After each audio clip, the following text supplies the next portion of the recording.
Hello, friends, fiends, and fellow UBTubers, and welcome to episode 746 of the Daily Comic and Collectible.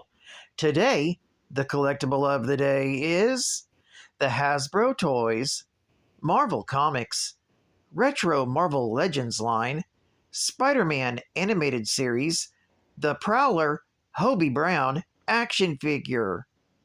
Using a supersuit from Kingpin, Hobie Brown became a powerful criminal prowler, with the caveat that he worked only for Wilson Fisk. Feeling betrayed, Prowler turned to Spider-Man for help. This collectible Marvel Legends 6-inch scale action figure is inspired by the appearance of Hobie Brown as the Prowler in Spider-Man the Animated Series. This 1/12 scale Prowler figure features intricate details with hand-painted deco, and includes a finely detailed and unique head sculpt. The Prowler features advanced posing capabilities with over 20 points of articulation, and cartoon-inspired deco, including new animation, accurate coloring with an updated and removable cape, and gauntlets. This officially licensed action figure comes with one pair of interchangeable hands, a masked and unmasked head sculpt, and removable cape and wrist gauntlets. Inspired by the Toy Biz toy lines of the 80s and early 90s, this figure features a retro collectible card back, but with updated artwork and design. This figure was released in 2024 by Hasbro Toys. Now, the comic of the day is the Spectacular Spider-Man Annual, Volume 1, Issue number 12, with a cover date of June 1992.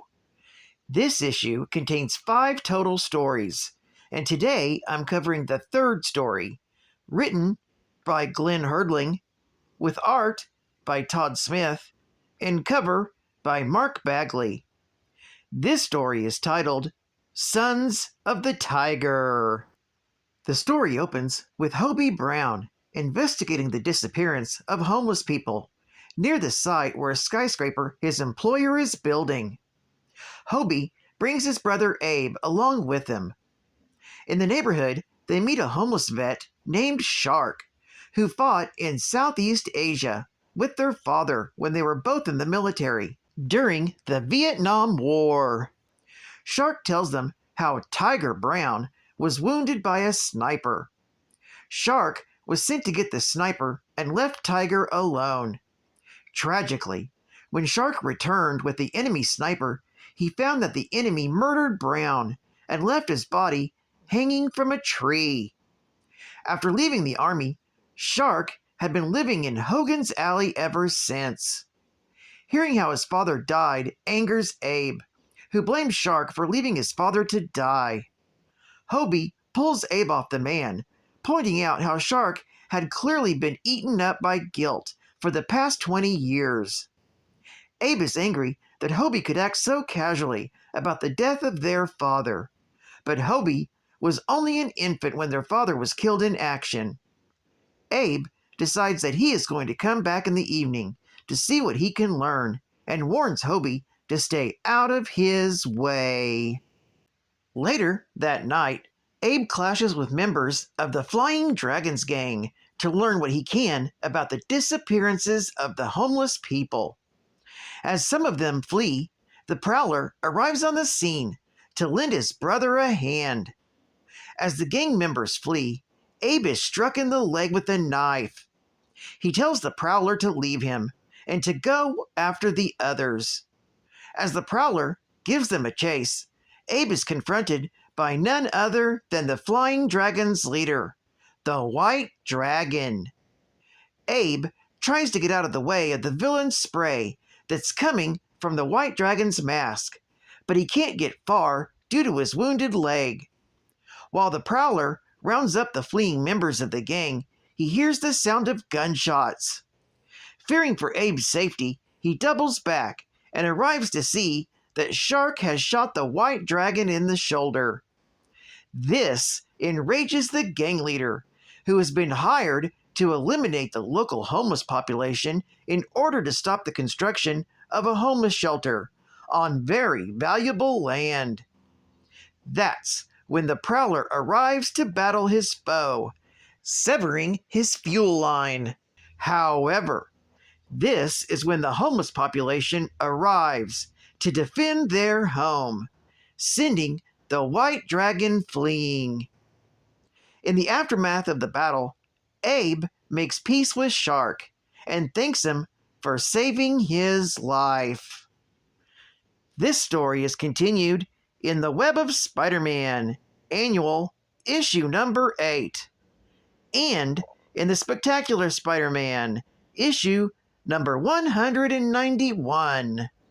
Geek Fact: this issue is considered a key issue for being part 2 of a 3-part story arc titled First Kill that recounts the origin of how Eddie Brock and Venom bonded. Bonus Geek Fact: the Dragon Lords emerged from 4 rival Chinese gangs known as the Dragon Gangs in Chinatown, who were united by the White Dragon into one gang to control all crime in Chinatown. Among their criminal activities was a protection racket, and it was as a recently established unified gang that they soon had a confrontation with Spider-Man. Decades later, they would join the coalition of Chinese gangs that made up Mr. Negative's Chinatown Syndicate after he killed some of the White Dragon's men, and then corrupted him to his side via use of his powers. The separation between the Dragon Lords and the Snakeheads is quite unclear. Yana Lee seems to consider them as a same organization, but states on different declarations they seem to be associates. State-of-the-art gaming! Compared to Battletoads, turtles seem like pond scum. Dude, if you're ready for a game that totally kicks ass, get Battletoads! With 12 latent levels of fierce fighting and radical racing for 1 or 2 players.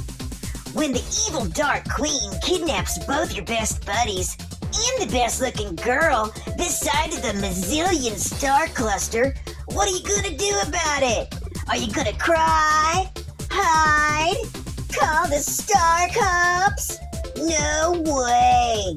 Because you're a Battletoad, and Battletoads don't cry, hide, or call for help. Battletoads get real mad, and then they get even.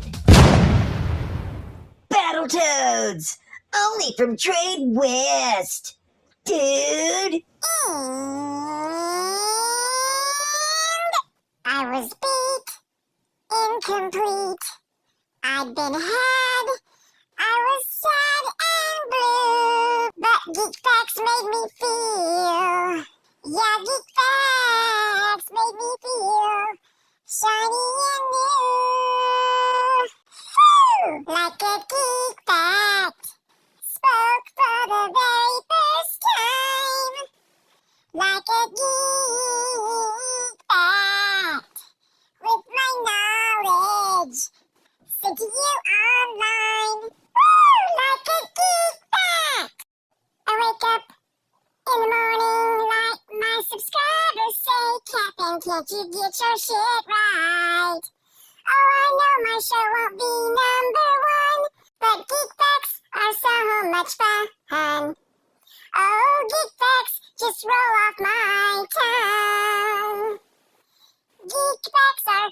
Geek Facts are fun. Geek Facts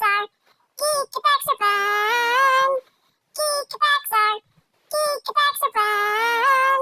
Oh boy, Geek Facts are so much fun. Hobie Brown was born the youngest of 9 siblings, one of which was Black Tiger. His father, Tiger, left when he was a baby, and his mother soon succumbed to alcoholism, leaving him and his siblings to essentially raise themselves. Although a clever inventor, Hobie found himself working as a window cleaner to pay the bills. While he was a window washer, he was caught in a battle between the Stiltman and Daredevil, and was rescued by the latter. He was inspired by the Stiltman's battlesuit, though, enough to make his own secret identity. In order to make his job easier, Hobie had invented special equipment, such as wrist and ankle bracelets to hold cartridges of cleaning fluid, steel claws, and special boots for climbing. When he lost his cleaning job, he decided to give crime a shot. He didn't want to hurt people, but he felt trapped by life.